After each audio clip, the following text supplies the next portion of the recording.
Yeah, good morning, everyone. The hour has come, as my colleague just said. This is a public hearing of the Joint Committee on Labor and Civil Service and Parks and Recreation regarding resolution number 250397. I note that for the record that a quorum of the committee is present. This hearing is now called to order. Mr. Krunkle, will you please read the title of the resolution being considered today? Resolution number 250397, titled Authorizing the Committee on Labor and Civil Service and the Committee on Parks and Recreation to hold joint hearings investigating the city's enforcement of the Healthy Outdoor Public Spaces (HOPS) law and the risks that exposure to synthetic pesticides pose to the public and city employees. Mr. Krunkle, will you please call the roll? Councilmember Ahmad. Present. Councilmember Bass. Councilmember Brooks. Councilmember Gilmore Richardson. Councilmember Harity. Here. Councilmember Jones. Present. Councilmember Landau. Here. Councilmember Lozada. Present. Councilmember O'Neill. Councilmember Phillips. Present. Councilmember Thomas. Councilmember Young.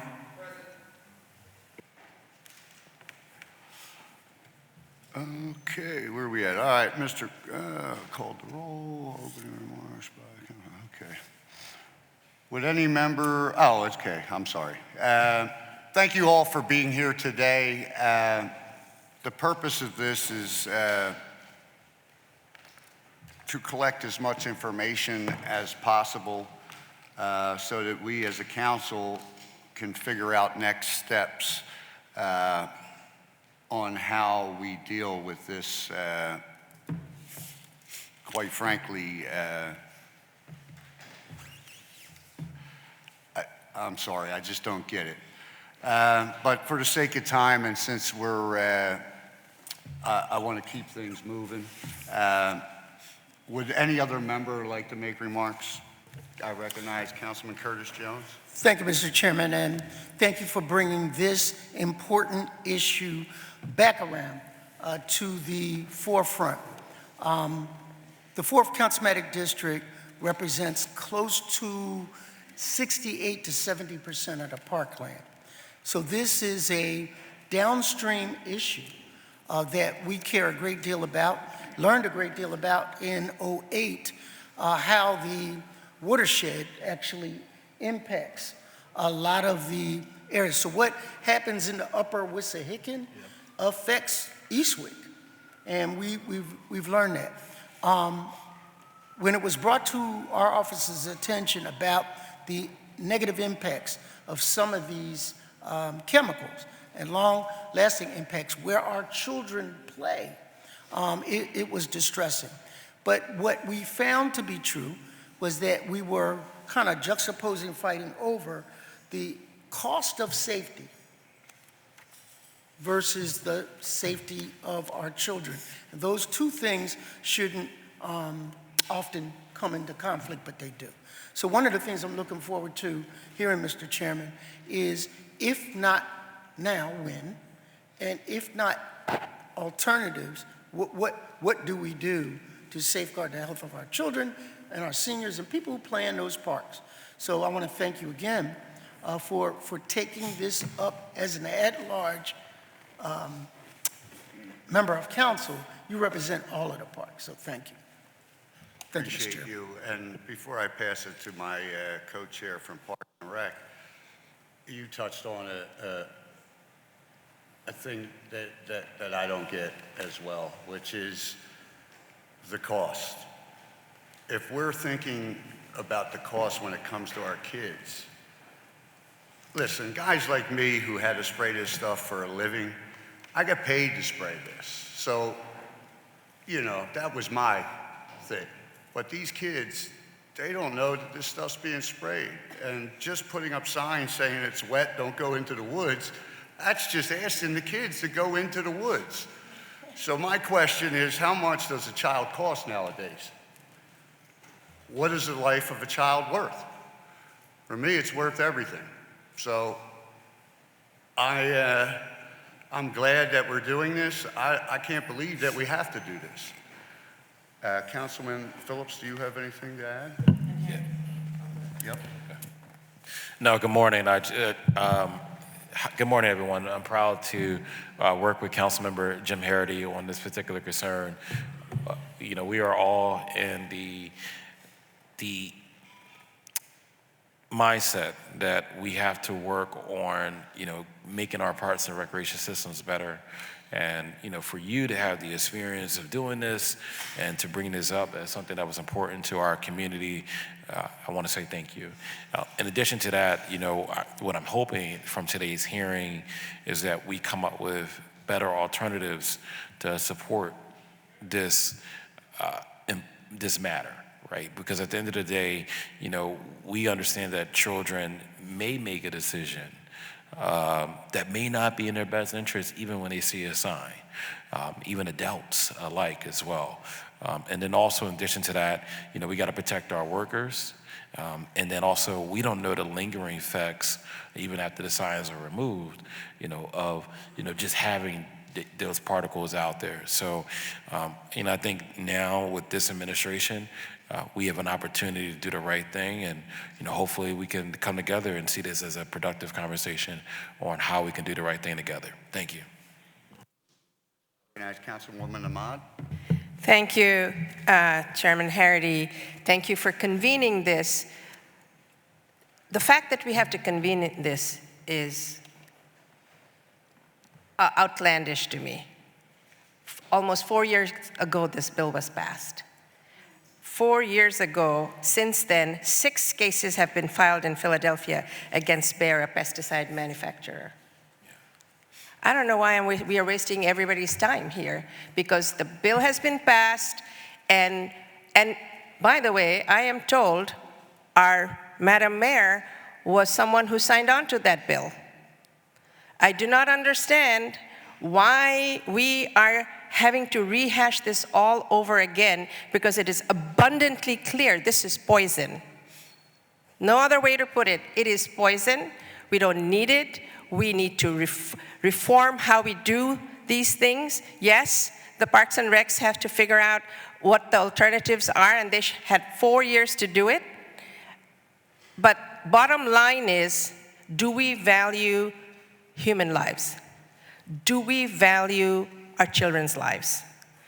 And according to the PA Department of Health, the exposure to toxic chemicals has been linked to cancer, asthma, developmental and learning disabilities, nerve and immune system damage, liver and kidney damage, reproductive impairment, birth defect, and more. I don't know how much we need to underscore this, that this is bad for us, all of us, not just children, all of us. So what we need is to understand what is standing in the way of implementation. You know, let's be clear that we want evidence-based responses to say what is standing in the way to do this. Is it because we're going to have to think about how we view our landscape? It'll look different than cleanly mowed lawns. What is it that is holding us back? And this thought that we pass legislation and it is something that does not have to be paid attention to, that's the whole point of having a legislative body. What are we doing here, wasting people's time? I hope the Fourth Estate is watching and making sure to hold accountable those who are standing in the way of us doing business that need to get done. This was already done. So thank you to this joint committee for just underscoring that we are always told we are, not doing enough. We did this, it's done, let's move. Time to stop making excuses. Thank you, Chairman.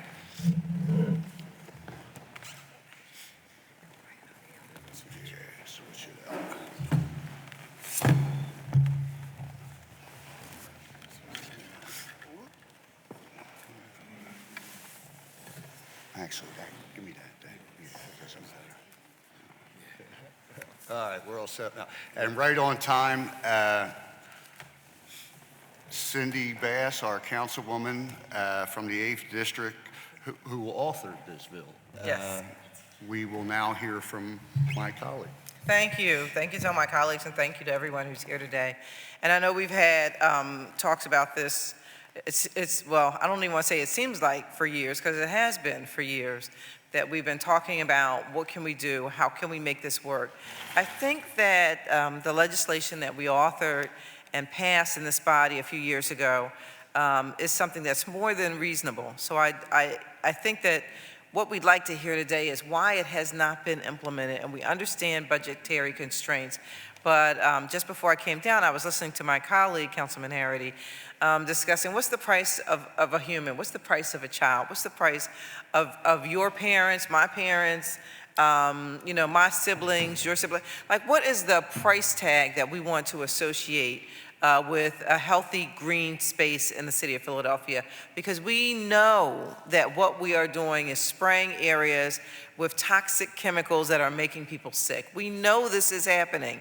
And so to do nothing is absolutely unacceptable.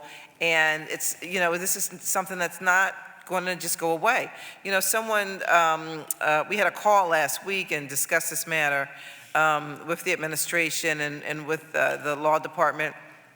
And the idea or the theory being that somehow this piece of legislation was a legislative overreach is absolutely unacceptable. And I said on that call that if this is what we do.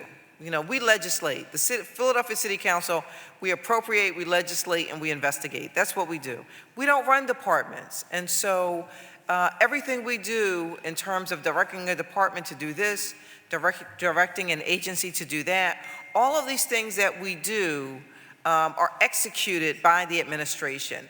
And so if we don't have authority on this matter, what matters do we have authority on? And is it a matter that needs to be before Commonwealth Court? So I would hope that we will be able to find resolution in the matter. I think I see Sue Slauson, I'm sorry. I see my good friend, the Commissioner Sue Slauson, around the chair there, who I know is very interested in trying to, work together, that we should all be working together to find a resolution. And we are more than willing to do that in light of the legislation that's been passed. We don't think that this is a matter that needs to go before the courts. We think we can figure it out here. But in a worst case scenario, if it becomes a question, the legal question from the law department of this is some sort of a legislative overreach, what determines it to be so, and then what is the function then of the council in terms of passing legislation to help make the city work. So that being said, I look forward to hearing the testimony today and trying to help figure this out. Thank you, Mr. Chairman. Thank you, Councilwoman. Anyone else? Any of my colleagues have anything else to say? No? All right. We're going to move right along then. Good morning. Will the clerk please call the first panel of witnesses to testify? Commissioner Susan Slauson, Department of Parks and Recreation.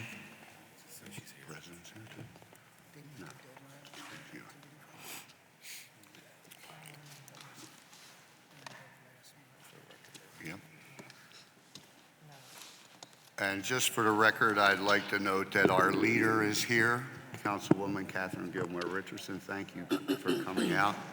I think everybody else was here when we called the roll. I'll end the presence of Councilwoman Cindy Bass.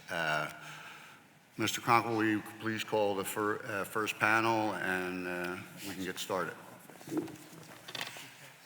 Good morning, Committee Chair Phillips, Chair Harity, and committee members. My name is Susan Slauson, and I serve as the Commissioner for the Department of Parks and Recreation.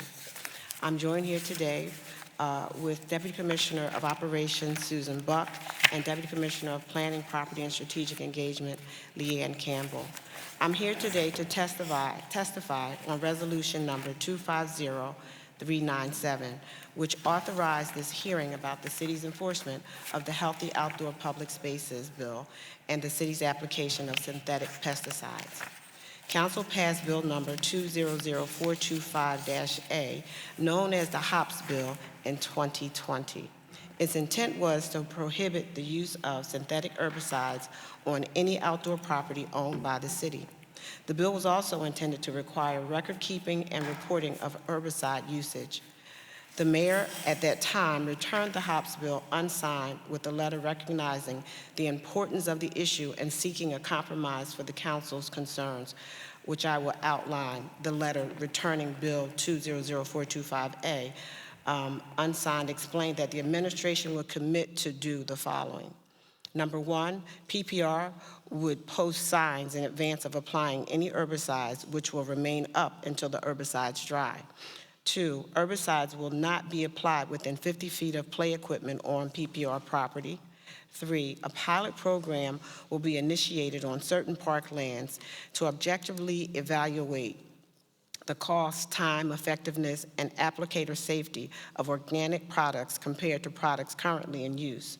These results would subsequently be shared in a public forum, and PPR will utilize these findings to make further timely decisions about organics and their uses. And number 4, PPR will engage in ongoing record keeping and reporting on all herbicide usage. PPR continues to hold true to those 4 commitments.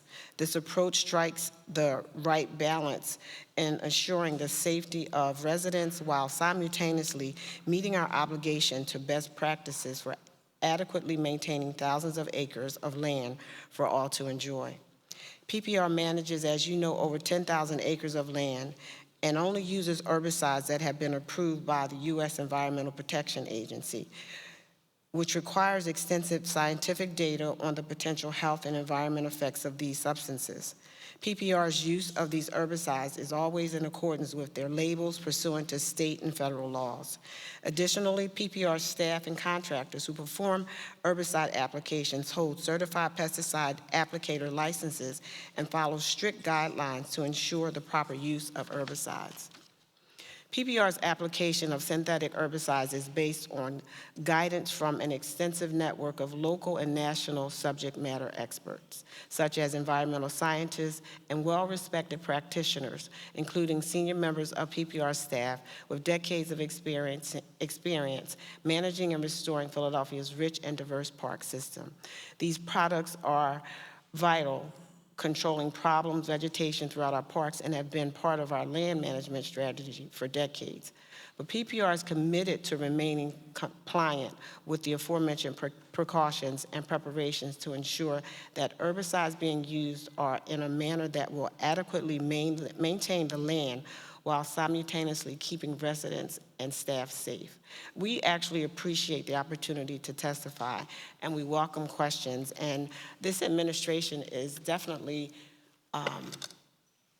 concerned, as well as we want to work with council in ensuring that we are doing whatever is necessary to, I think we're all concerned about the safety of our kids, our friends and our families. So our goal today is to come up with some solutions on how we can work together to make sure we can make the changes that are within our, reach. So that's why we're here today. So if you have any questions, please feel free.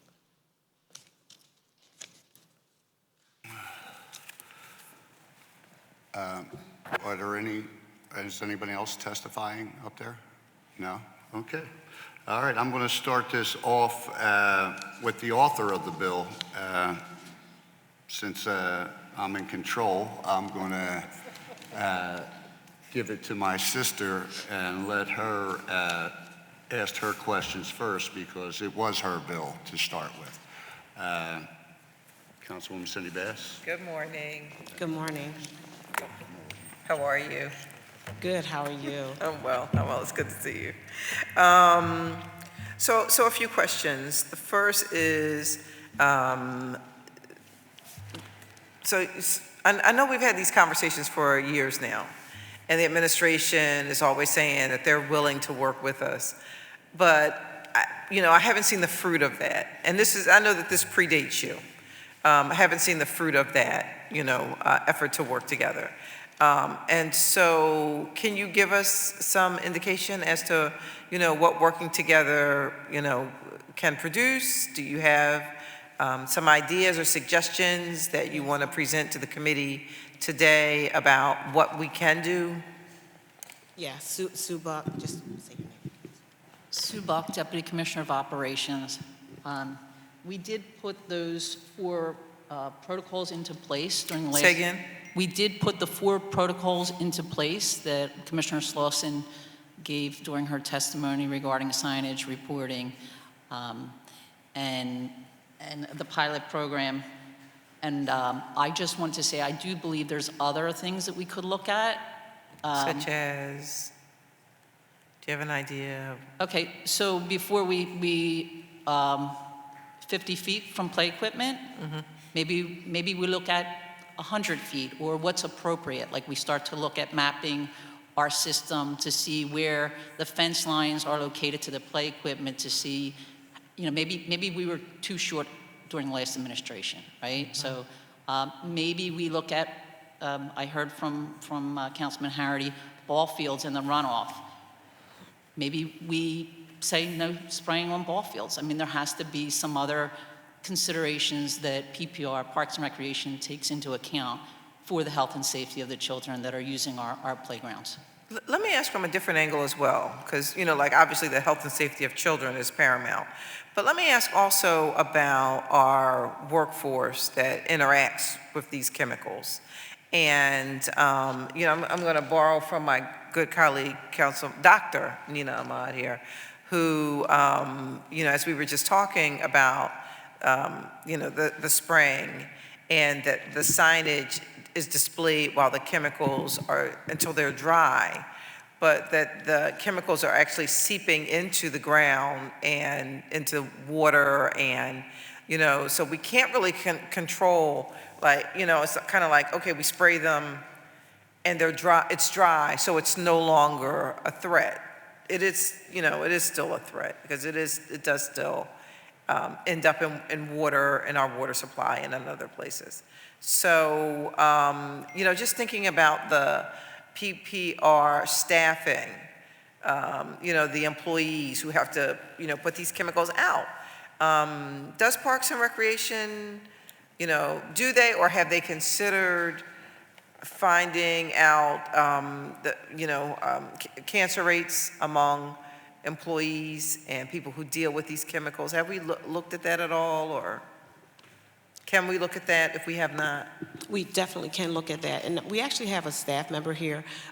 If it's okay, I'd like to ask for Aylin Certainly. Compton to come up. Certainly. So she can address some of your questions. Thank you. Yes.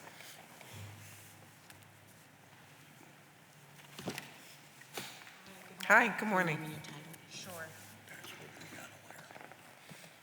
Hi, good morning. Good morning. My name's Aylin Compton. I'm an You speak into the microphone. Can you hear me? So sorry about that. That's okay. How's this? Can you hear me Closer, can we okay? move it? I'm a little soft-spoken, so I'll put it right up to my mouth. Yeah, this is council, be loud. Thank you for that. I'm a little nervous. This is very Don't be nervous. intimidating. Don't be nervous. Thank you for that. You're welcome. My name is Aylin Compton. I work with Philadelphia Parks and Recreation on the Natural Lands team. My title is Environmental Restoration Crew Chief. So I'm a DC 33 member. So I have the great honor of tending to our city's public natural lands. And so I'm one of the people who would be administering these chemicals. I also oversee contractors who do much of our herbicide work for us. And so, yeah, it's my great honor to tend to these lands. It's my goal. You know, we live in a city that has forests. We're so lucky. Philadelphia has big, beautiful, peaceful, amazing, important forests. And I think they're critical to the health and safety and sanity of our citizens. I believe very strongly that if you live in the city of Philadelphia, you should have access to natural lands. You should be able to go see beautiful meadows. You should be able to enjoy trails. You should be able to breathe in the clean air that our trees provide. And so with that ethos, I do my work. And I'm so grateful to be here today to be able to defend the work that I do. And so I'm here to help answer some of your questions. Again, I work primarily in the field. I'm a licensed applicator, and again, I oversee a lot of the work that is completed by contractors in a natural land setting. So let me ask you, are you tracking, or is this something that you would be responsible for in terms of tracking who is, you know, becoming ill, you know, like has, you know, maybe, you know, some symptoms that should be concerning, you know, who, is that you? That's a great question. You know, I think Parks and Recreation has a safety officer who might receive those information better than I, but I will say that between me and my staff, you know, I supervise a staff of 2. And so I would probably be their first point of contact if, you know, in the handling of any of these chemicals, if they experience any symptoms, any issues. I should preface that by saying that we are very strict and diligent in ensuring that our staff have the appropriate PPE, that both they have access to it, that they understand how to use it, when to use it, and we adhere very strictly. Point of clarity. Sure. Can you tell us what that PPE consists of? Oh, absolutely, yes. So every product that we use, again, it's reviewed by the EPA, so this is federally registered products, and you know, we have a saying in the industry, the label is the law, right? So whatever is in the label of that product is the law, and that label specifies what PPE is required for use of that product. And also every product comes with a safety data sheet. So between those 2 documents, we're able to confirm exactly what's required. And so from there, we have what's required, and then also just what each individual staff person's comfort level is. So we offer more than is required, essentially. So we offer, on my team, chemical-resistant gloves, eye protection. We also have, you know, we have full Tyvek coveralls that will cover your entire body. We offer boot covers if you just want to cover your boots. We offer gaiters, that basically goes from your boots up to your knees, so that if you're wading through vegetation that may have been treated, you have the opportunity to cover that. I should specify that none of the products we use require or even recommend that level of PPE, but we make them available.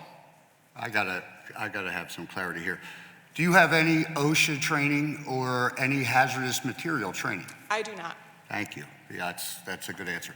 I'm glad to see now that you're saying Tyvek suits, because that wasn't the case, and that's not in your specs. It just says they must be wearing long, you understand? Sure. And you say that they need to be wearing a mask. We have to wear respirators. This here, which you have a copy of now, is the law. This is OSHA. This is what we all follow. These are the rules, all right? For one of us in a laborers union, in order to spray that stuff, we must have a Tyvek suit on. We must have rubber chemical resistant gloves, rubber chemical resistant boots. We must also have a respirator, a full respirator, not just glasses and a paper mask. The mask, this is micro spray. And if you don't know what that means when it sprays back at you, you don't necessarily feel it. And you get into that paper mask and it sits there and people breathe that in. So for you to tell me that you're following the law, the guidelines, the on the back of the thing is a warning. That is not the law. This is the law. And that's just what I'm sorry for interrupting. That's fine.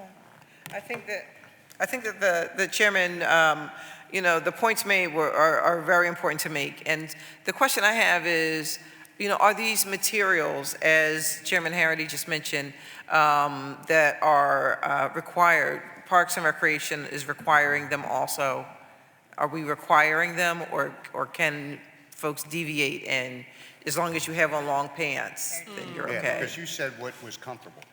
So I should say that the bare minimum requirement for all staff who may be interacting with, you know, this is mixing, transporting, applying herbicides, is they must adhere to what the label requires for that product. Okay, so it's not optional. I just wanted to be clear on that. Thank 'cause I you for the wasn't really opportunity to clear. clarify. It is not Absolutely. optional. If they want to go above and beyond, they have access to that Gotcha. equipment. Understood. Thank you, Mr. Chairman. I'll come back around. I know there are other questions. Yeah, I'm going to go to Chairman Phillips from Parks and Rec, then we'll have Nina Ahmad and then Rulando. Thank you so much, Chairman Harity. Just a few questions. Currently, originally in the bill, it mentioned that, you know, it was unsigned. The 2020 letter from the administration committed to piloting organic alternatives. What were the results of that pilot program? And particularly, you know, for organic products, you know, were they evaluated? How did they perform in terms of cost, effectiveness, and safety for staff and the environment? What were the results of that pilot program? And also, thank you, Commissioner, for your commitment to Parks and Rec. I'm going to give you share the information to your question. So in May of 2022, PPR initiated organic herbicide trials at Fernhill Park, 4600 Morris Street, to test the efficacy of organic pest management practices. These trials have been completed, resulting in the compilation of a summary report on the use of organic pest management practices. These trials found that the perorganic acid treatments were not effective at controlling targets regardless of location, sun exposure, or species. Treatments burned off a portion of the above-ground vegetation. However, roots remained unaffected across all targets, allowing plants to resprout and continue to grow. Many species, particularly vines and woody plants, resprouted vigorously. The dense regrowth was more challenging to control, requiring approximately 4 times as much product and twice as much time to treat, with unsatisfactory results from controlling the vegetation as intended. PPR partnered with the U.S. Forest Service to design and execute an experiment evaluating the efficacy of various invasive plant control methods. The experiment is ongoing. The partnership and elements of the program will continue. A draft report outlining the experiment process and results is included with this memo, and we're happy to share that. Note that this draft report can be shared internally, but not yet be made publicly available. The full report may be shared upon completion.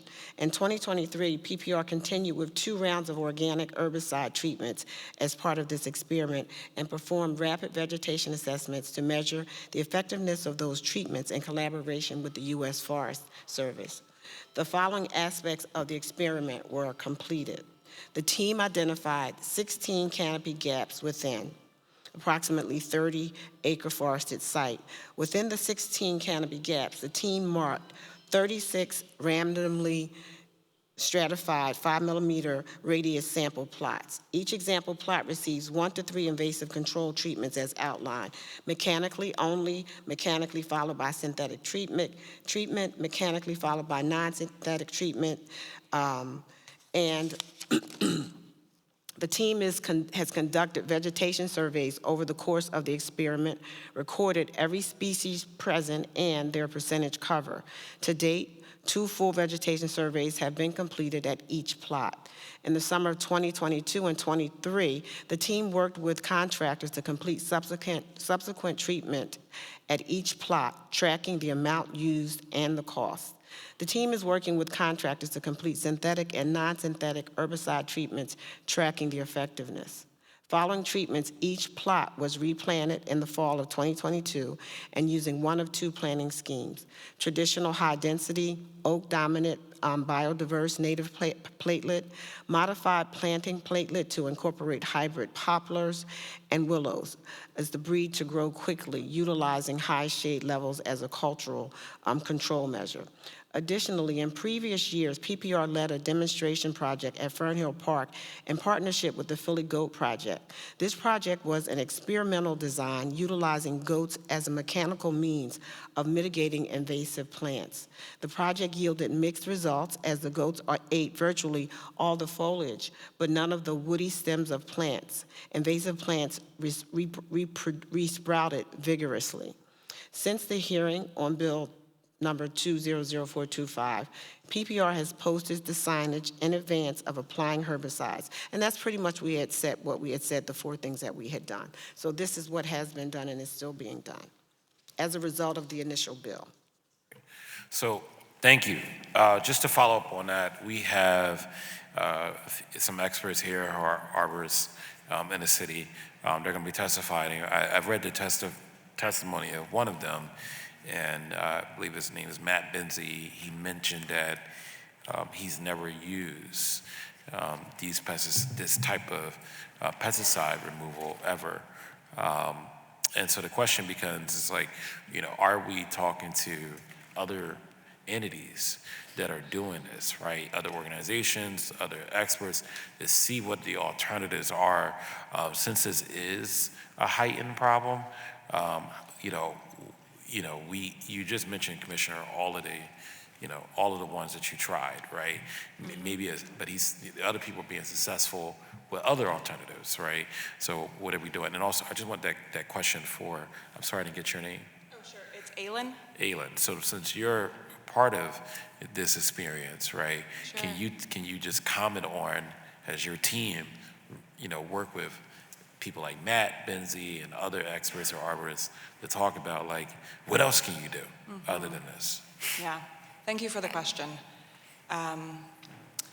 Yes, so again, I'm a civil servant. I take my role very seriously. It's my great honor to help care for our forests and meadows and wetlands and environment. And so I am constantly striving to do that job better and to ensure that we're employing the best methods, the best practices. We follow an integrated pest management approach. We look to field experts to ensure that we're constantly updating and reviewing and, again, doing our work to the best of our ability. And so, yes, thank you for that question. We do talk to others in the industry. We talk to others in the city. One of these studies was conducted in partnership with the U.S. Forest Service, and so we consult with experts in that department, in that agency, to help guide and improve and explore different ways. So that study, I think I can spend 3 hours talking about all the different elements of that study and ways we're looking at innovative approaches to manage our natural lands, to manage our public open spaces, both with, using hybrid trees is one thing she mentioned. So that's something that, we would plant early stages in a forest restoration project. These are trees that are designed to grow very quickly. And so they would grow quickly, they'd introduce a lot of shade with the hope that that would help reduce the invasive plant pressure to our restoration sites. So that's a technique that we're exploring and trying to understand. Will it work? Will it not? Does it work in different settings? Does it work when we have a drought and we don't have any rain for the whole month of October? Does it work? So that's one example of some of the innovative approaches we're trying to look at and understand to help both improve the way we do things and address many of the concerns that you're raising today. Let me just ask this question. What is the real reason why you're so committed to this type of herbicide removal? By the way, I said the wrong word earlier. I meant to say herbicide. Well, why are you so committed to this one? Are you that committed? Are you committed to doing something different? If, council and the experts come up with, other alternatives, or is it just like this has to be the way? No, thank you so much for that question. I want to do what works. I've explored, I've used different organic products. I think, so from my understanding, my use of those products, they're essentially a chemical mow. There's no difference than going out and using a weed whacker. It's a chemical mow. It only impacts the vegetation that it comes into contact with. So it does not kill the roots, it often doesn't kill the twigs, doesn't kill the buds. So all that vegetation can grow back in 2 to 3 weeks is what we're seeing, sometimes 17 days, that's what the literature says online. It grows back and you have to do it again, and then it grows back and you have to do it again. And so to answer your question, so anyway, all I'll say is I would love to explore. If there's a different product that works, I will investigate that. I will look into that. I will hear what other people's experiences with that is. And I would love to incorporate that as much as possible to improve and enhance the way we're doing things. Ultimately, I open my testimony to say that I love Philadelphia. I love our natural lands. I am so committed to the forests, the meadows, the wetlands, the natural environment that we have in this beautiful city. Again, I think that every child of Philadelphia should have access to nature. They should be able to go out into the woods and enjoy that space. That's a goal that I think we all share, and I'm so glad to be in the room with people who are holding that up as an important thing. My last question and comment. Sure. My last question and comment is this. I just want to say that, I want to applaud what you've tried to do, right, in terms of the entire Parks and Rec Commission to at least 50 feet away, abide to those guidelines that was left by the previous administration. So you're doing the best you can. But what we're learning is that even the best that we can do is not working.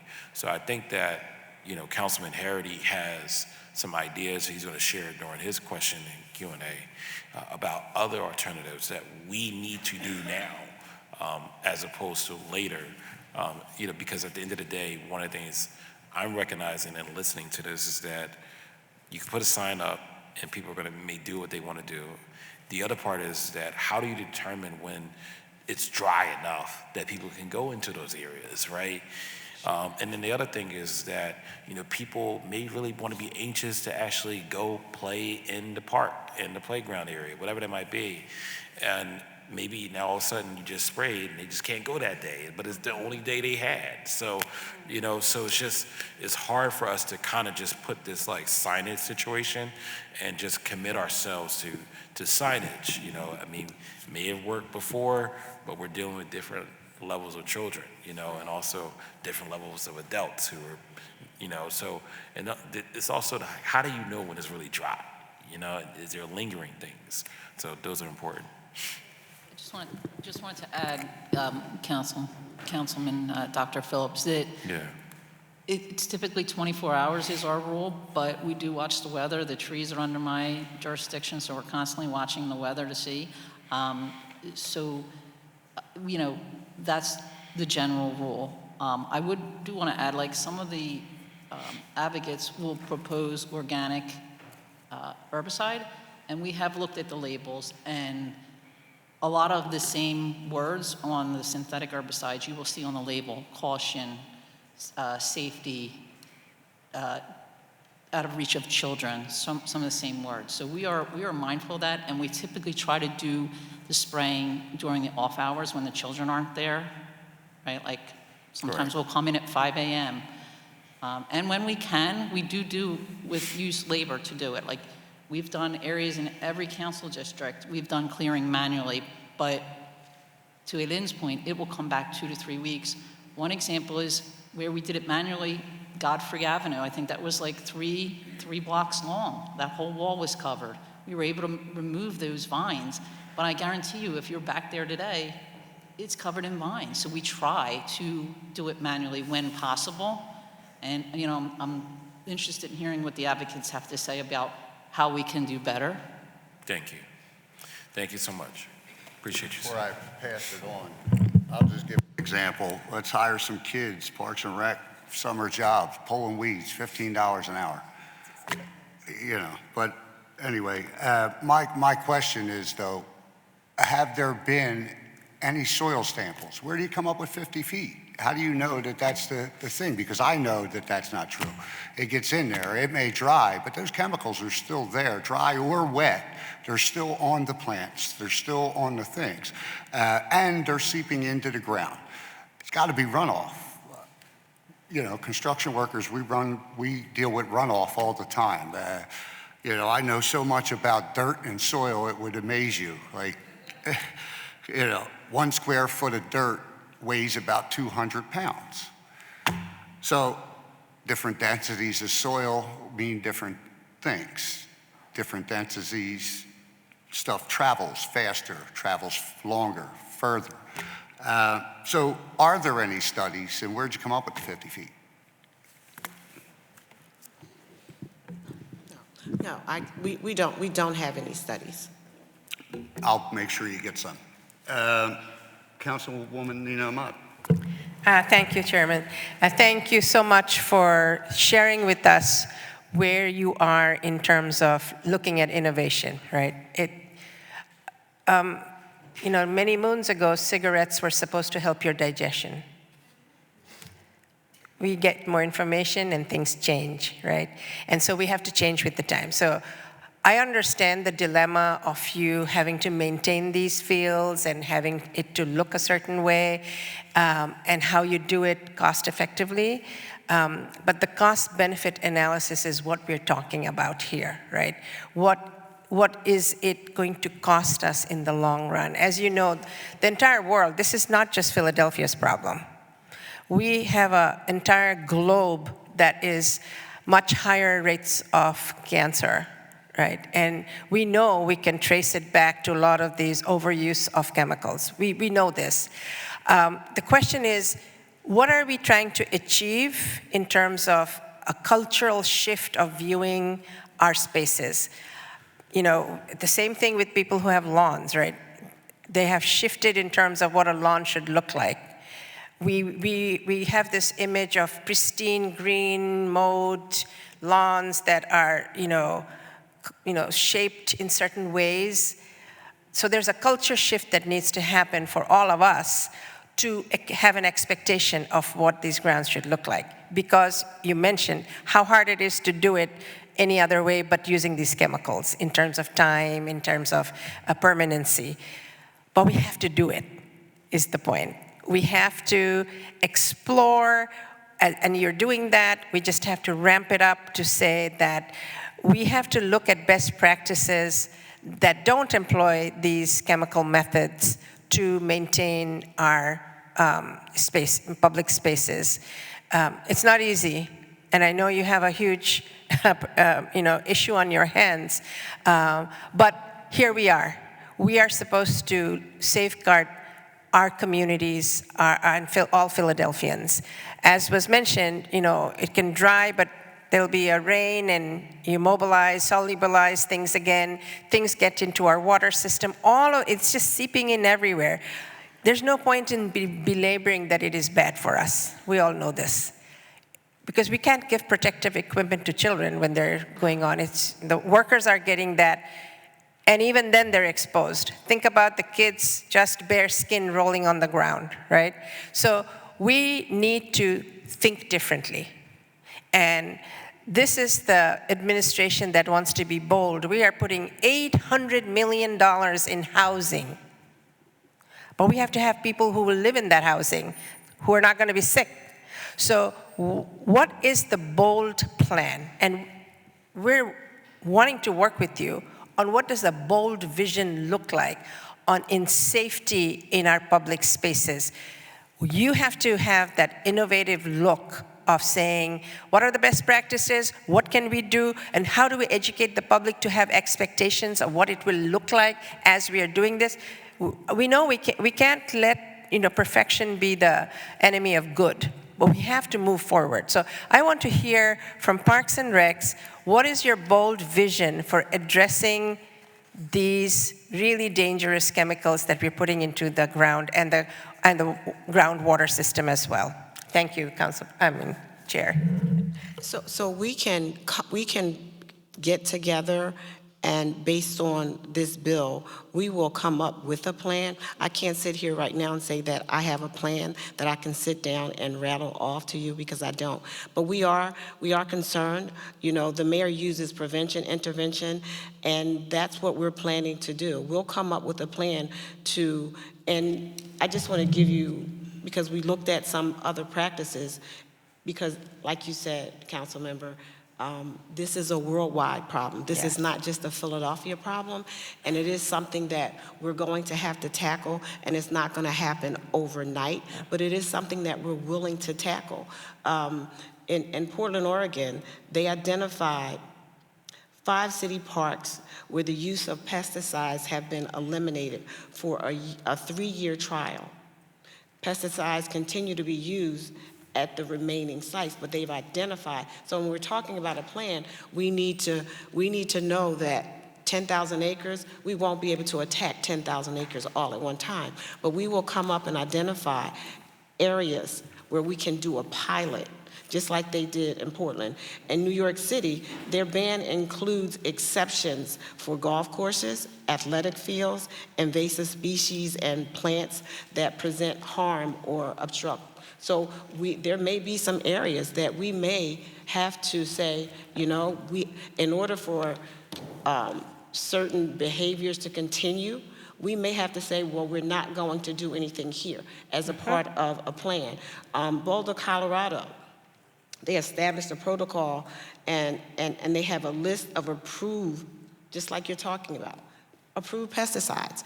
We can identify as a part of a plan, what are we going to say is approved and what isn't approved, right, based on having conversations with HOPS, having conversations with you all. And New Jersey, they identified again a few spaces where pesticides did not exist, completely free of pesticides. Other places, they continue to use pesticides. So we've been looking at best practices, we've been looking at other cities, and we're going to come up with a plan. And it will be initially a pilot, because we can't tackle 10,000 acres at one time. And I would highly recommend you use partners in this, you know, to use thought leaders in this space who have been involved in the best practices. We are a city of eds and meds. You know, challenge all of us to work with you to look, but the bottom line is, this is just bad, right? That's where you have to start from. I think the pushback saying we can't legislate, we can't do this, that's just noise. That should not be the response from an administration. The response should be, we hear you, we know it's bad, we're going to work, and we're going to give ourselves a timeline, how we're going to do it. Here's the plan. We've had a year and a half of this administration. Our Madam Mayor was a council member when this was passed in the previous administration, which, you know, it's over 4 years almost that we have had this. So there needs to be some urgency about this issue. And I know you have many things on your plate. Believe me, we understand. We need to staff you, we need to make sure. A lot of these things are going to be labor intensive, people intensive. So be it, right? But we have to understand that this is hurting us.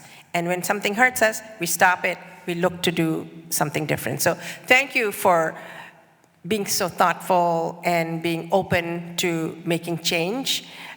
We just have to do it. So I thank you all for your testimony. Thank you for that those questions too. And I want to just clarify, this administration is supportive and wants to ensure that we are being mindful of what we're doing in our environment. I just wanted to clarify that. This administration wants to make sure that we come up with a plan as well and address the challenges that are causing any kind of harm in our communities. And so we're going to move, we're going to come up with a plan, and I appreciate your comments about this is eds and meds. We will definitely reach out. We will get other thinkers to be a part of this process as we're putting the plan together. Thank you for sharing that. Can I just add one more thing? Reference. Excuse me, So Councilman, can I add one more thing just to Councilwoman's comments about rolling in the grass? We don't spray for weeds in the grass. I just want to clarify, not anywhere in our park system, not even the Parkway. And the only place you won't see weeds right now is Love Park because it's sod. It just was recently sodded, but we don't spray for weeds in the grass. That's not something typically we would prioritize. Okay, and just a point of clarity, so you know, it's kind of funny how things work. You just mentioned golf courses, and New York excluded them.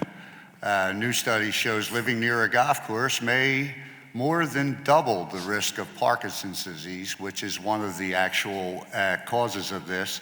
Says new research study troubling link between proximity to golf courses and increased risk to Parkinson's disease. It is not just golfers at risk. These findings highlight the dangers, legacies of pesticides used in green spaces and larger risks they pose on students and communities. That's just a point of reference. I don't need you to just so you know that things are changing because, as you said, more information is coming to light. Councilwoman Councilwoman Ruth Landau, and then Councilwoman Ketzi Lozada. Thank you so much for being here, and thank you so much to my colleagues for all of your really informative and passionate testimony. I will say this moment, I am once again very happy I'm not a golfer, but that is really disturbing information. I wanted to ask some questions. To me, when I heard everyone's opening about how dangerous and toxic the chemicals are and how harmful they are, and to hear from the administration, at the minimum, your offer of PPE that includes everything from gloves to masks to boots to what looks like hazmat suits. I actually visualized, kids going out to play in the forest with these things on, and that is not what we want our kids doing at all. We want them to be free. I wanted to understand more what exactly is in your testimony, Commissioner Slauson. These products are vital in controlling problematic vegetation throughout our parks and have been a part of our land management system for decades. What exactly is problematic vegetation? Do you have a hierarchy of it? Some's worse than others. You go attack some than others. Do you go in a geographic look? I was very interested, and I was already thinking about what does it look like if we just hire young people to pull things out by their weeds and weed all summer long? Is this a round the year process that we have? Is it only seasonal in the spring and summer? And finally, I want to say that as someone who's also worked for the administration in the past, I appreciate so much when new leadership comes in or comes back in and says, we will come up with a plan. But I want to underscore very much that this seems extremely urgent, and I feel like our plans take a long time often, but this one should be, the plans are only as fast as the urgency of the leaders behind them. So I will love to see something come up immediately, including, for example, this, let's try 100 feet from where kids are playing. Anything that you can think of that is immediate, let's do it, and start there. So those are my questions. Great. Aileen Compton is going to answer a part of your question, and then I'll jump back in. Thanks. Thank you for your question. I really do appreciate the opportunity to explain more what I do and the work that we do. So I work at a natural land setting, as I've mentioned, and our forests are very sick. They are inundated with invasive plant species. So species that did not evolve here. They don't have the same level of herbivory, so deer don't eat it. They're removed from the usual diseases and pests that might keep those populations in check and in balance. And so what we have is an imbalanced ecosystem in our forests, in our meadows, in our sites. And so it's my job to try to return that balance. And so again, our forests are inundated with invasive plants, which is another term for problematic species. So examples include Mile-a-minute, which, true to its name, grows so very fast, it will completely consume a tree within one season. And so we are losing trees. Trees are dying because of invasive plant pressure on our forests. Our ability to replace those trees, to plant more trees in our sites, is completely hindered and dependent on our ability to control the invasive plants within that site. So I would be happy to offer a full list of some of the species that we control. There is no blanket. It's not like every time we see Myeloid or every time we see knotweed or every time we see mugwort, we control it. That's not how we do things. We use a much more targeted, strategic approach. We consider the species, we consider the location, we consider the goals for that location. Are we trying to create a meadow? Are we trying to preserve forest? Are we trying, what are the ecological goals of that site? How can this system be most functional for the city of Philadelphia? So we kind of balance all of that. And again, I'd be happy to provide more information on the types of species and how we target our approach. And then we look at how we can control that. So if we can use mechanical means, we do. If we can pull it, we do. There are some species you cannot control by mechanical means alone. I'm here today, I'm here to learn, I'm here to grow, I'm here to advance the way we do things so that I'm serving the city of Philadelphia better, so that we're preserving our forests better. So I welcome the conversation, I thank you for the opportunity, but to date, there are some species that I've discovered that we cannot control through those means alone. And again, using organics, it's essentially a chemical mow. You have to come and do it again, which introduces more chemical to the environment, which introduces more opportunity for risk and contact with those chemicals, because they are chemicals. And again, so again, it's a strategic approach that we utilize. There are so many species in the city of Philadelphia that we need to control. Without that, we will lose our natural lands. They will become acres and acres of vinelands, porcelainberry, poison ivy, bittersweet. These are species that I work very hard to control every day. And with the resources we have, we are losing that battle. We're doing the best we can, but we need more resources. We need more innovative ideas. So I thank you for bringing up this important discussion. Thank you. So, and just to share, one of our goals is tree canopy, right? This would affect our tree canopy without a question. We would have less sight lines, more short dumping, and these are just some of the challenges that we would have as a result of not being able to manage. When we have access to view rivers and creeks, they would be replaced by walls of knotweed. We would not have that. The trails that we are building up. So when we think about our plan and we come up with what we're going to do, we also have to keep these things in mind, that community members, that the people that are in the Wissahickon, the people that are in West Fairmont Park and East Fairmont Park, that they love so much, depending on how we manage, we lose. So we have to come up with that balance. The other thing I wanted to address, because we talked about cost, and when we say cost, we're not talking about a cost that is more valuable than life. I have grandchildren that play in these parks. So the cost is, we have to be mindful of, what's it going to cost us? So we're presenting for budget purposes, we need to know. So when we're talking cost, we're not saying that, it would cost too much for us to manage if we have to change a system. That is never what we're talking about. We have to always include costs because we have a budget that we have to be mindful of. I just wanted to put that out there. Thank you. We would love if you could provide the list to the chair. It would be wonderful of the species that you're attacking and kind of your plan and your geographic way of doing it. Thank you. And before I pass it to Councilwoman Lozada, just want to say that other major cities have already done it. They're in compliance. We're on the list of compliance, but we are not in compliance. So I would like to look at what they're doing and how they're doing it, because I am absolutely positive that people are still enjoying the parks in New York and LA and Chicago where they're doing this kind of stuff now. Councilwoman Lozada. That was actually part of what I wanted to ask, right? It's okay.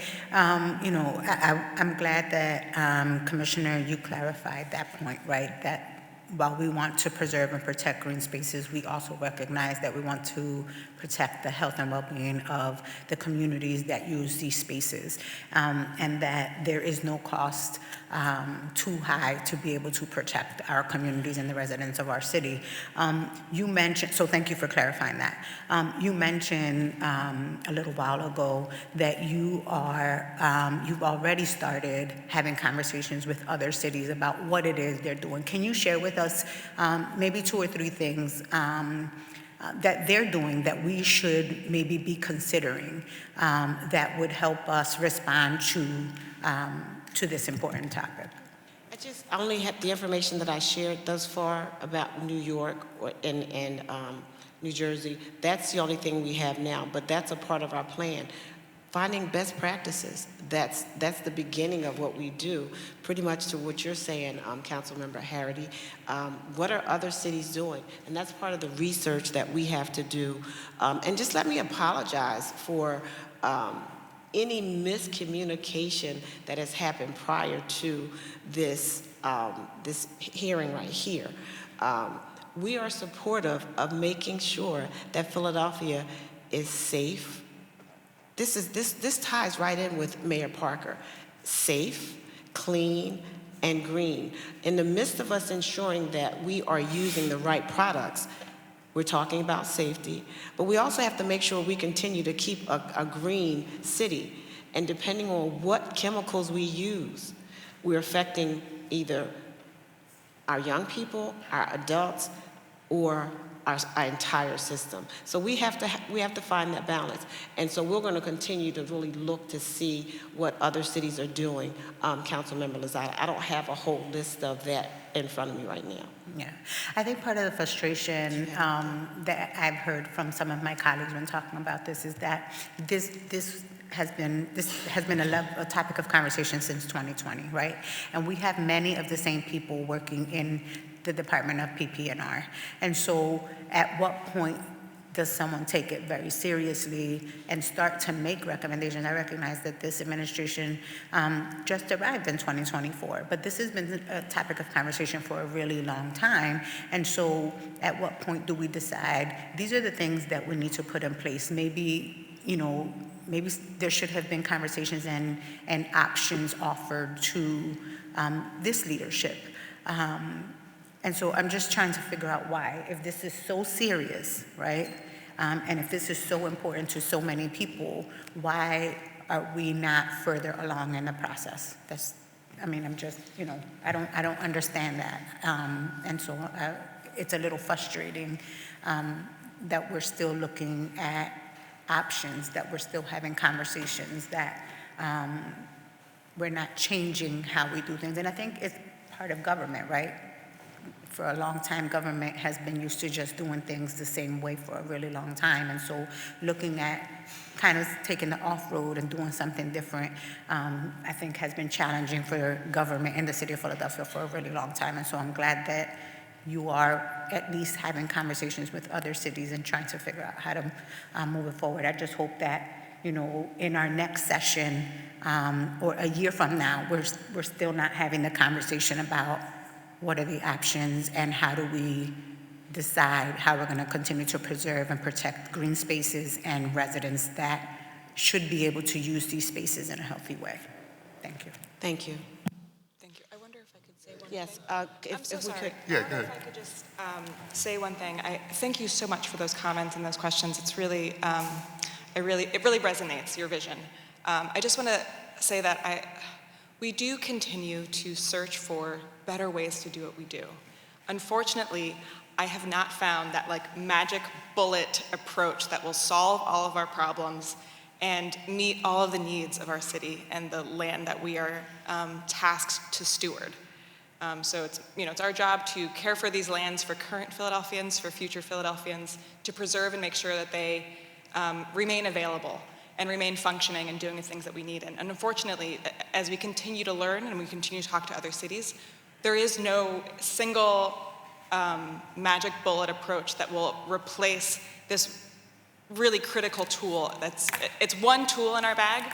We do many, many different ways. We control invasive plants in many different ways, but we have not found one catch-all amazing approach. But again, we're here to learn. We're here to continue to learn. I do want to say that we are doing our best and working very hard to try to implement new strategies and implement innovation. But we continue to use these pesticides because, like many of other cities across the country who continue to use pesticides, there are certain situations, certain species, certain environments where it's the cleanest, safest, best method to manage that land. Thank you for that, but I would say cleanest and safest for who? Thank you for your testimony today. Before I dismiss you, though, I'm just sorry that you're actually not going to be here to hear some of the testimony from the experts and some of the testimony of the people who are suffering with the results of this kind of stuff. But I'm glad you're leaving people here, and staff will be here to give you the information. If you noticed, I didn't ask a lot of questions. This wasn't about me trying to come out. This is about us trying to get answers, to work together on how we make the city safe for our children and for everyone to play in the parks. My hope with this is that we're going to come up with some more ideas. We're going to come up with more conversations, more bringing people in to be included. Because to me, there is no miracle. We're always looking for that magical cure. It doesn't exist. We either have to invest in something more expensive or switch to organic or something around those lines. There's not going to be that miracle that's going to come out. If it does, I can guarantee you it's going to be worse than the one you're using. So, there's a lot of things I would like to see. There's a lot of things I'm going to bring up as a result of this. Some to your union about the way they are doing the spraying, what training should be giving to their members in order to do this kind of stuff. You have 3 people. God bless you. I get it. It's not a lot of people. But we're subcontracting this stuff. And the other idea is to make sure that these subcontractors are following the rules also. I kept this hearing very low because I didn't want it to turn into a spectacle of people in here shouting. And I have to commend all the professional speakers and you. I asked them not to pack the room with people because I wanted to actually hear the information. I wanted to hear what you guys had to say. Ms. Lawson, I know you. I think I know your heart, and you're in this. And I know you want to do what's best for the citizens of Philadelphia. So, you know, I'm going to give you the benefit of the doubt because I know what kind of person I think you are. And I think that is, you have a heart. And I know, you, like you said, you have kids. And whatever we can do, we should be doing, no matter the cost. Anyone, would you have anything to say before we dismiss this panel and go on? Well, no, I want to thank you. I would like to thank you all for being here, and I apologize, I had to step out for another meeting. But I really look forward to working together to resolve this matter and to make sure that we have, as the bill intended, healthy outdoor public spaces, because we're not there yet. And I think we can get there. So we really want to work with you, work with the advocates, and just make our spaces healthier because we all want to use them and we all want to use them without concern. As the commissioner knows, we do our summer event series, which is getting ready to kick off. We're in our parks, our rec centers, our playgrounds, and we need for them to just be healthy public spaces. So thank you so much. We are committed to work with you, to work with the community. You know, the mayor uses that PIE, prevention, intervention, and enforcement. We want to prevent anything that we're using that's going to cause any harm. And the way we do it is to intervene and to identify what's happening in other cities and what we can do. And then our goal is our plan will be able to enforce what we put in place. So we're definitely here to work with. We're not going to drag our feet on this. It's not going to. Next year, you will not sit here and we haven't moved. Well, I am going to make an ask, which is that we meet on a much more regular basis. So I know we had the hearing back in 2000 or 2001 or whatever, and we're having the hearing today. But I'm going to ask the chairman if we are able to meet on a regular basis, have a hearing, maybe like a quarterly update, so that maybe at the end of the summer we can have an update and just, stay on top of this issue so that it doesn't just go away. But that maybe, Mr. Chairman, we can have another hearing in September or October, and then early in the new year, and just keep the conversation going, because that's the way I think we're going to make progress. So. Thank you. I agree, and I thank you for your testimony, and Ms. Buck also, thank you for all your years of service, and thank you for what you're doing for our parks, trying to keep the green spaces. I'm a big green guy. Everybody knows I'm a gardener, so I appreciate the actual you being here as a person that's boots on the ground, actually doing the work, to give us your testimony and your feelings. And I just ask you to please be careful out there and don't play around with this stuff. Thank you. Thank you. Thanks for your time. Thank you very much. Mr. Conkle, will you please call the next panel of witnesses to testify? Linda Stern, Pune Sabiri, Francie Rubin.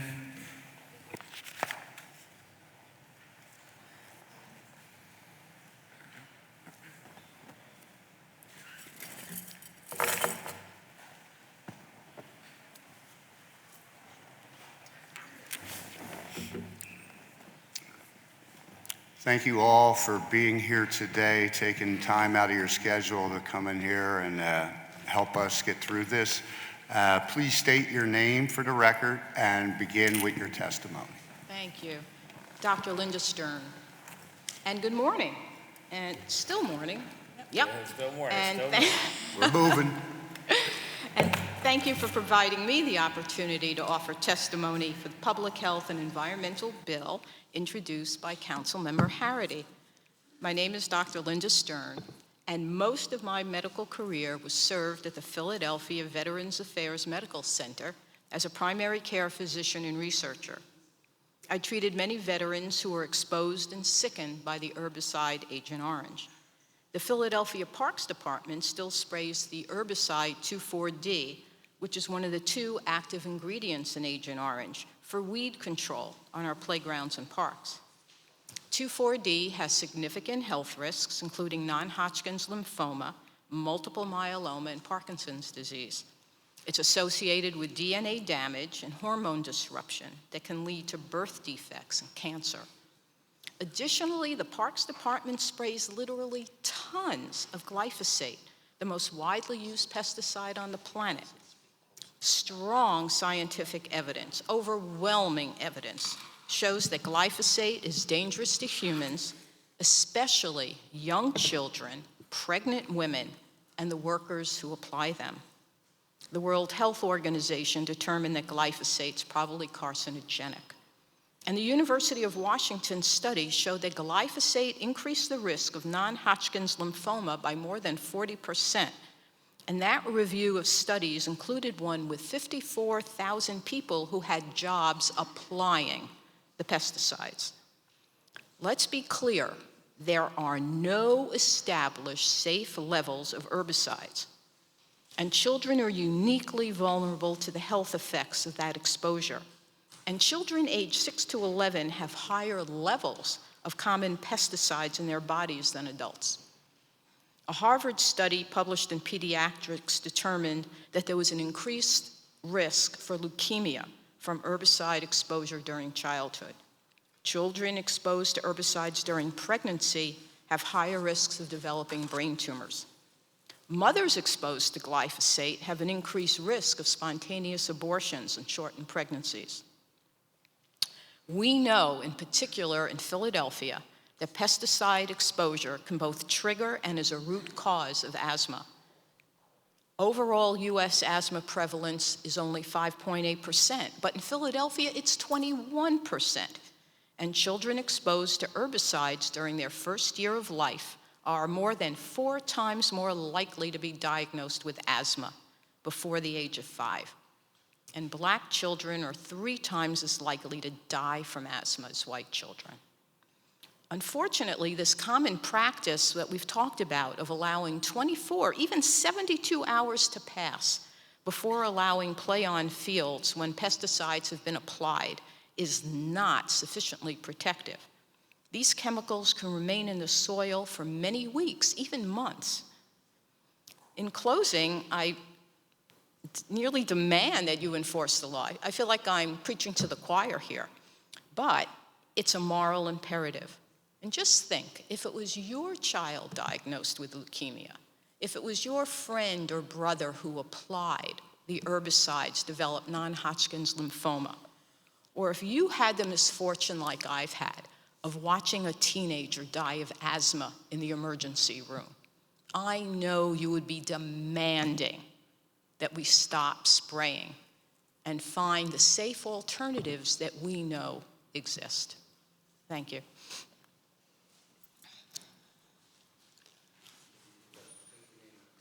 Sure. Good morning. My name is Alexis Franklin, and I'll be reading testimony on behalf of Dr. Puni Sabiri, who could not be here today. Thank you for the opportunity to provide testimony today regarding Bill number 250397, introduced by Councilmember Harity. 5 years ago, as a long-term Philadelphia resident and a physician specializing in occupational and environmental medicine, I submitted testimony about harms of pesticides to human health. At that time, the joint testimony was with a long-term colleague of mine, Dr. Julie Becker. This past February, she unfortunately passed away. She died from the side effects of the treatments for 3 different types of cancers that she suffered from. In her lifetime, she fought tirelessly to educate and illuminate the connection between chemicals, chiefly pesticides in our environment, and terrible terminal diseases like cancer. She and I expressed grave concern about the overuse of pesticides in Philadelphia's public grounds. It is sad to speak to the same issue 5 years later, despite the passage of the bill in a city that claims to be green. It is also sad that my colleague never saw the fruits of her efforts. My experience is in studying and practicing how environmental impacts our health as individuals and communities. In the past 5 years, numerous cases have been brought forth against the use of glyphosate and other pesticides. Chemical companies have been accountable and made to pay. Harmed people have gotten justice for their suffering, but they never got their health back. Many of these chemicals build up in our bodies and in the environment, and the effect is termed cumulative exposure. This cumulative exposure may have been more severe effects on certain groups of people, like children, because they spend more time playing outdoors, drink more water, and are closer to the ground. It is unfathomable to think that the administration of the city would have protected us, the residents, from an additional 5 years of chemical buildup, but they chose bureaucracy over what was legally our right and morally the right to do. Many of the scientific research has shown that the health impacts of pesticides to skin, eye, lungs, brains, and nervous system, blood and circulation, pregnant women and their infants, and the hormonal system. Outside of these city walls, science is met with skepticism. It's a sad day when even when the city walls, science does not have sanctuary. It bears emphasis that the efforts of Councilmember Harity to hold this hearing are appreciated. The Healthy Outdoor Public Space Law was passed 5 years ago. The city now must enforce it and reduce the harm to our community and residents. Thank you. Your name and begin your testimony. Good morning. Thank you for the opportunity to provide testimony today regarding Bill number 250397, introduced by Councilmember Harity. I am Dr. Francie Rubin. I'm a veterinarian and previous owner of the Rockledge Veterinary Clinic, just outside of Northeast Philadelphia. I've been a veterinarian for 31 years. My veterinary association, the AVMA, reports that 1 in 4 dogs die of cancer every year. Almost 1 in 2 dogs over the age of 10 develops cancer. These are alarming statistics. When I walk my own dog during the summer and spring, I can smell the lawn chemicals that many of my neighbors have applied. I see the little, almost invisible signs that companies like True Green leave on the lawn. I often experience burning in my nose and throat. I hope that you will support in, excuse me, I hope that you will support enforcing the law that bans the use of these dangerous chemicals in your public spaces and set a precedent so that, so that I can start a movement in my own community. Our children and our pets, helpless beings, deserve our efforts to protect them from the potentially toxic effects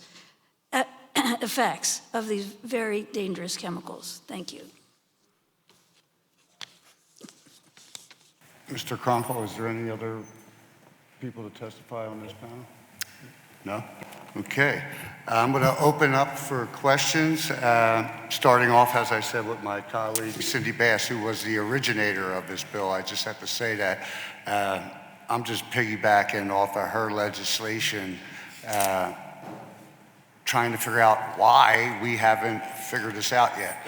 So please, Councilwoman Bass. Well, I just want to say thank you, ladies, for being here and for your very powerful testimony, speaking from experience, speaking from, your personal, giving your personal stories related to, just these chemicals, the effects that they've had, and around what you've seen and what you know.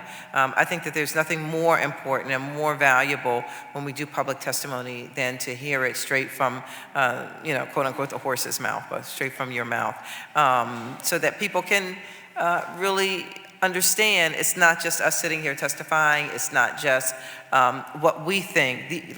You all are the subject matter experts in this matter. And so we just want to say thank you so much for being here and for your very powerful testimony today. Thanks. Thank you.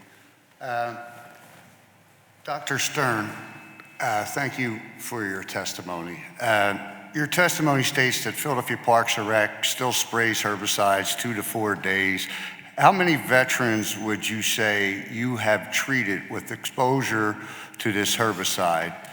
And you can give us a rough estimate. And your testimony states health risks that most of us are unaware of, such as cancer, Parkinson's disease, and also mentioned DNA damage and hormone disruption. Can you tell us more about these? Yeah. Let me start with 2,4-D and glyphosate are both considered endocrine disruptors. And I won't give too much basic medicine, but we need our hormones for growth and metabolism.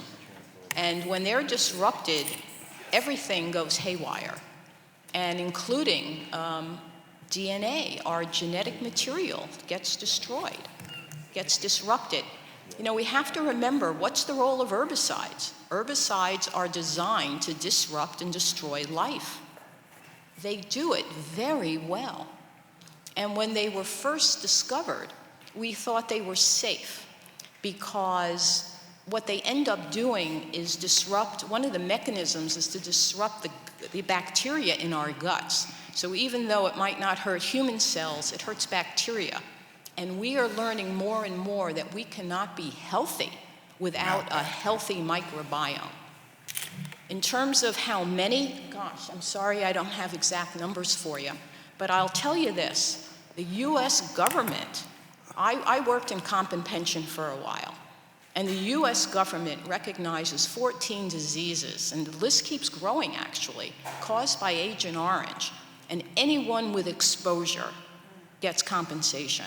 And you'd be surprised, it's just not, we hear a lot about the non-Hodgkin's lymphoma and leukemia, but other things are soft tissue tumors and neuropathy and diabetes, even heart disease, because of the many mechanisms these herbicides have. It's complicated, and it's like pulling a thread out of a fabric, but they're exquisitely dangerous.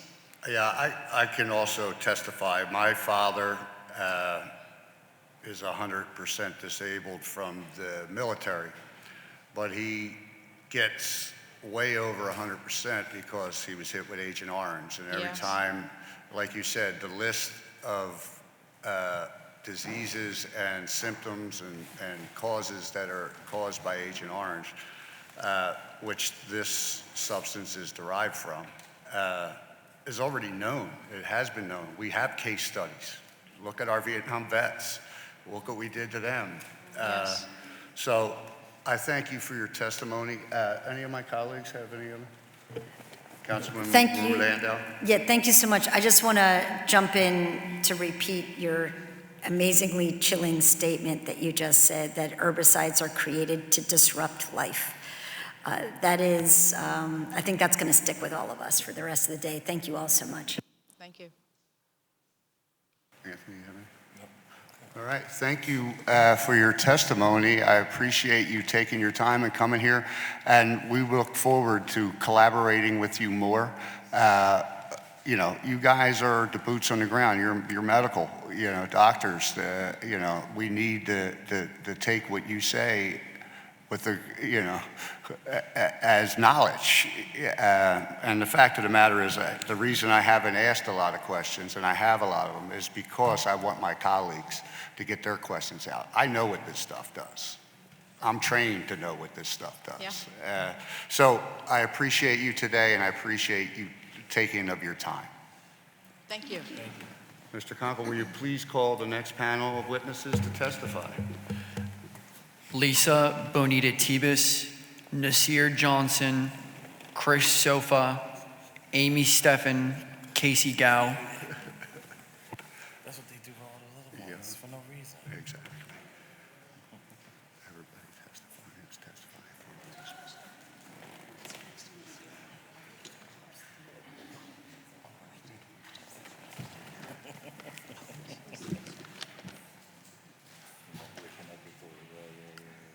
Hello, thank you for coming here today and share your experiences and your story. Please state your name and begin your testimony.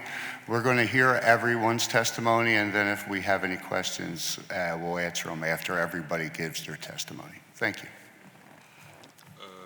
Good morning. My name is Nasir Lewin. I'm a 19-year-old. What? We're just talking to the mic. Oh, I'm sorry. Again, good morning. My name is Nasir Lewin. I'm 19 years old and a senior at PA Cyber High School. I graduate in July. Thank you for the opportunity to testify today. I grew up playing basketball at Lonnie Young Center on Shell and Ave. When I was 14, I started to feel short breath when I played basketball one morning. I woke up with a bruise on my face. It came out of nowhere. My mother was concerned and took me to a doctor. It turned out I had leukemia. We don't know if it was an environmental cause or not, but I spent the next 14 months at St. Christopher's Hospital getting treatment. I went through 45 blood transfusions and 9 operations. I'm glad to say I've been in remission for 3 years now, but I lost 1.5 years of my life. We don't know for sure, but if there's any chance the herbicide sprayed on the courts to control weeds caused my cancer, there is no good reason to keep using them. I wouldn't want anyone else to go through what I've gone through. Please make sure the law is followed and that dangerous synthetic herbicides are not used on any parks. We need to protect other kids. Thank you.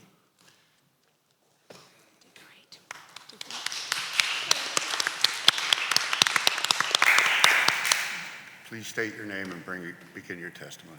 Good morning. My name is Lisa Bonatadovas. I'm a co-founder of Toxic Free Philly, an active park supporter, and a longtime volunteer for Parks and Recreation, specializing in riparian restoration at the Schuylkill Riverbanks. You may remember me from outside City Hall at the rally for a fully funded Parks and Recreation. I was the one wearing a bee costume. Thank you for the opportunity to testify today for Bill number 250397, introduced by Councilmember Harity in support of the enforcement of the Healthy Outdoor Public Spaces Law. 12 years ago, I was diagnosed with stage 3 breast cancer, now stage 4.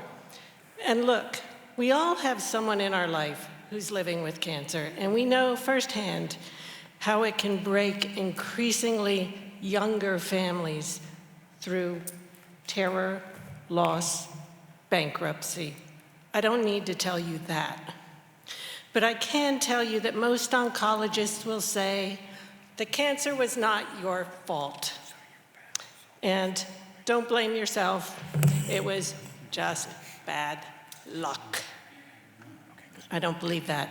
My surgical oncologist tells it like it is. She says that my kind of breast cancer, estrogen receptor positive, by far the most common type, comes from endocrine disruptors like herbicides. I was the first in my family to have cancer. What makes me different from the rest is environmental factors, which include diet and lifestyle, over which we have some control, but most importantly, the many synthetic endocrine disruptors coming from petrochemicals found in plastics, cosmetics, clothing, household products, and yes, herbicides. 63% of all breast cancers are caused by endocrine disrupting chemicals like 2,4-D and glyphosate. My doctor explained to me the bucket theory of health, that our bodies are like a bucket that can fill up with insults. We just need to keep the bucket from spilling over, because that's when disease happens. Most of an herbicide spray misses the target plant and harms the air, water, soil, non-target plants, and animals. My oncologist says emphatically, we should not be spraying. We know what the people want. We passed the law, and the clock is ticking. Let's enforce this now before anyone else is harmed. Thank you. Thank you.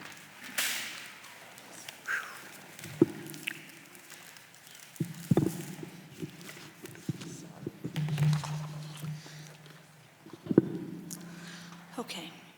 Good morning. My name is Amy Steffen.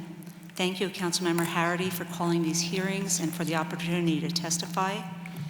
I wanted to thank Councilmember Bass also for sponsoring the original legislation and getting it made into law. I volunteer as a trail ambassador in our parks. I've helped lead native plant restoration, the way Aylin was talking about, for over 10 years as a volunteer in other parks, and I founded the group Toxic Free Philly. One day, I asked a worker at my rec center how they controlled the weeds around the tennis courts and the basketball courts, and the fellow was very, very nice, and he said, "Oh, I have to get out there and spray some more glyphosate." And I was like, "Oh, well, you don't really have to do that. It's fine, I'm not complaining." But here, kids were playing, leaving their sweatshirts, their backpacks, lying on the ground at the edge of the court, and then they put them on when they leave, and they're literally bringing home toxic herbicides on their bodies, totally unbeknownst to them. I've known Nasir for many, many years, and I think about him when I see this situation. Philadelphia took a big step towards correcting this problem when you passed the HOPS law in 2020 unanimously. Thank you. But the city is not following the law you passed. Workers and the kids and the public are still at risk. Every year since the law was passed, literally tons of these prohibited herbicides have been applied in violation of the law. I want to draw your attention to that map over there on the poster. Each blue icon on that map represents a park that was treated with a toxic herbicide in violation of the law, each of those blue dots. I invite you to go to our website, toxicfreephilly.org, and look at that map. It's interactive. And if you click on any of those blue dots, you can see the park, what was applied, when, how much, by whom. We also did a more detailed kind of analysis in a written form that you have in your packet that goes through it. I invite you to please just take at least a look at it. It's a lot to comprehend. But the basic bottom line is that each year since the law has been in effect, between 13 and 16 tons of pesticides have been applied in violation of the law to our parks.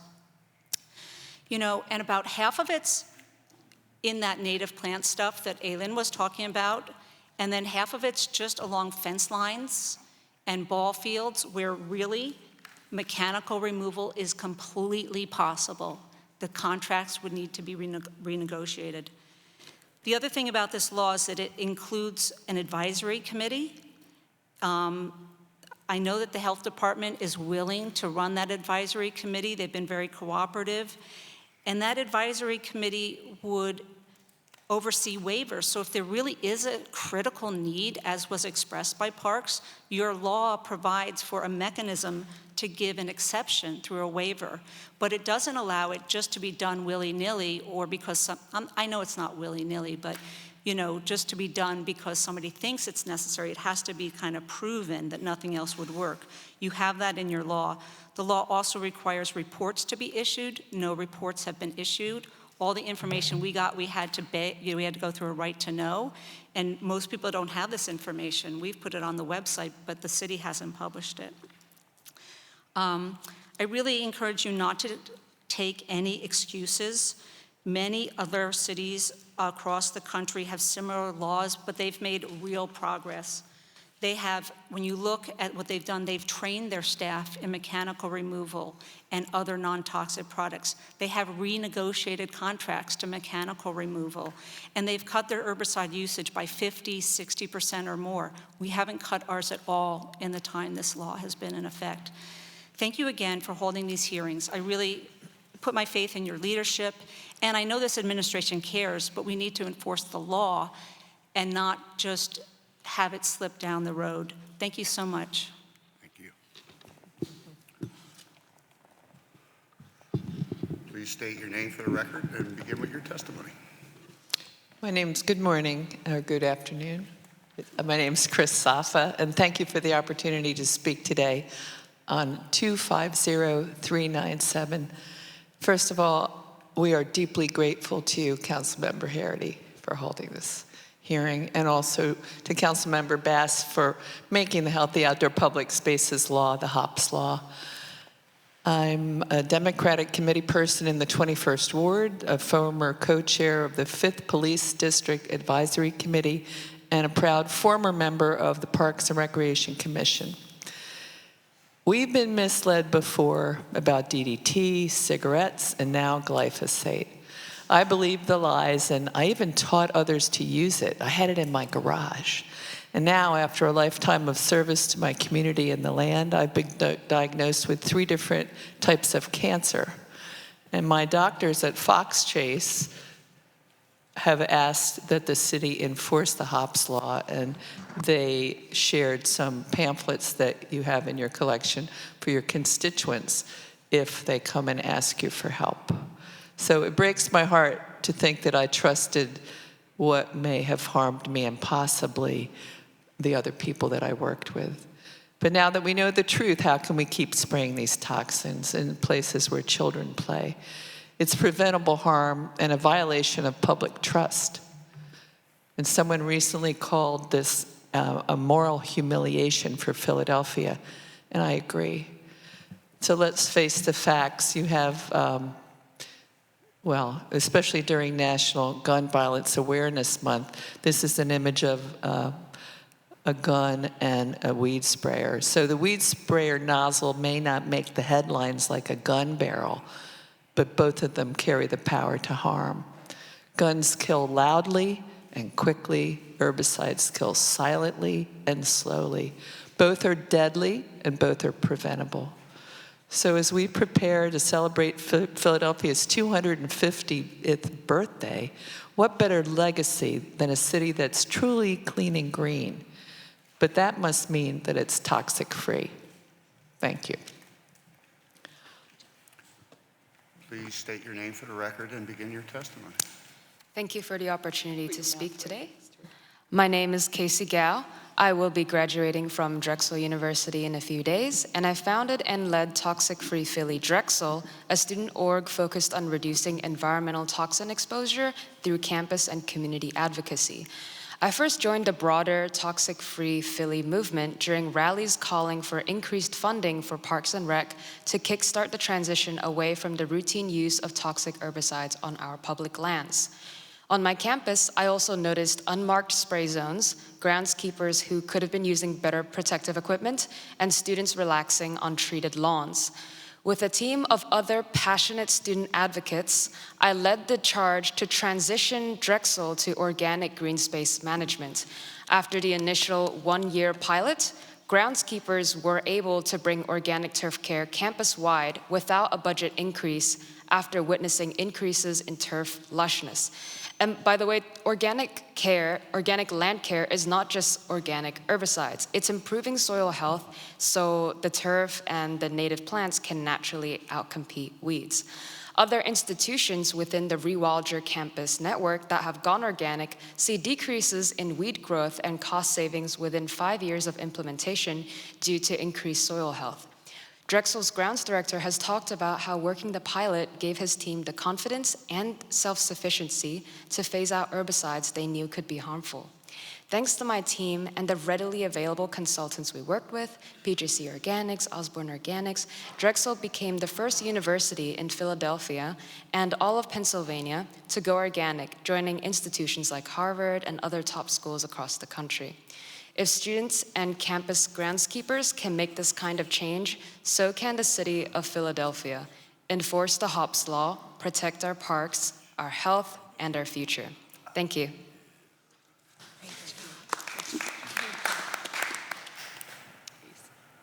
Oh, I'm sorry. I was waiting for the next person, but that's fine. Thank you all for coming in here today and sharing your stories. Very inspiring, but very upsetting, knowing that stuff like this can be avoided.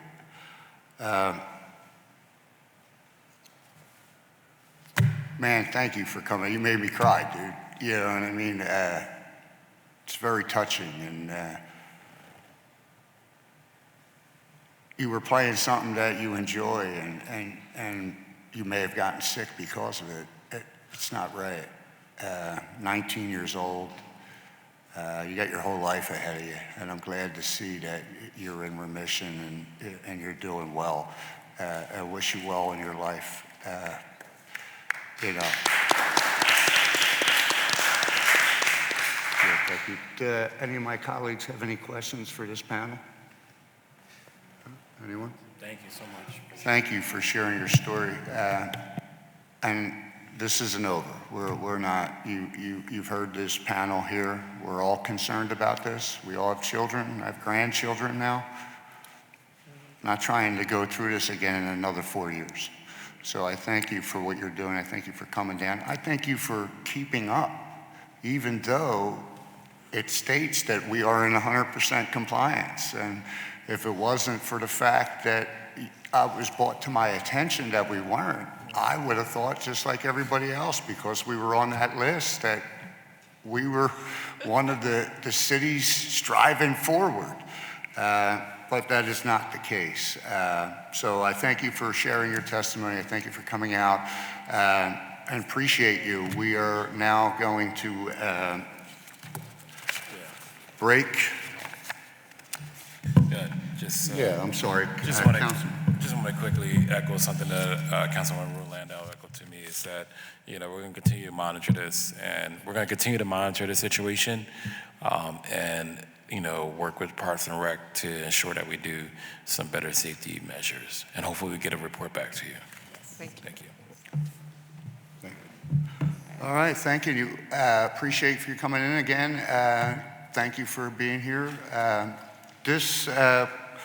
Mr. Conkle, are there any other speakers scheduled for public comment? There are no further witnesses, Mr. Chairman. Okay.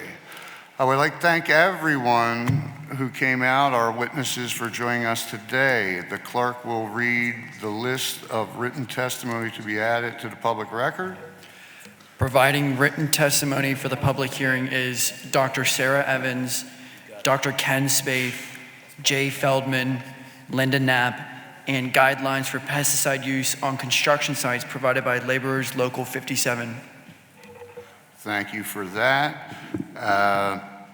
Thank you, Mr. Krunkle. Before we conclude our public hearing on the resolution number 25397, are there any closing remarks from members?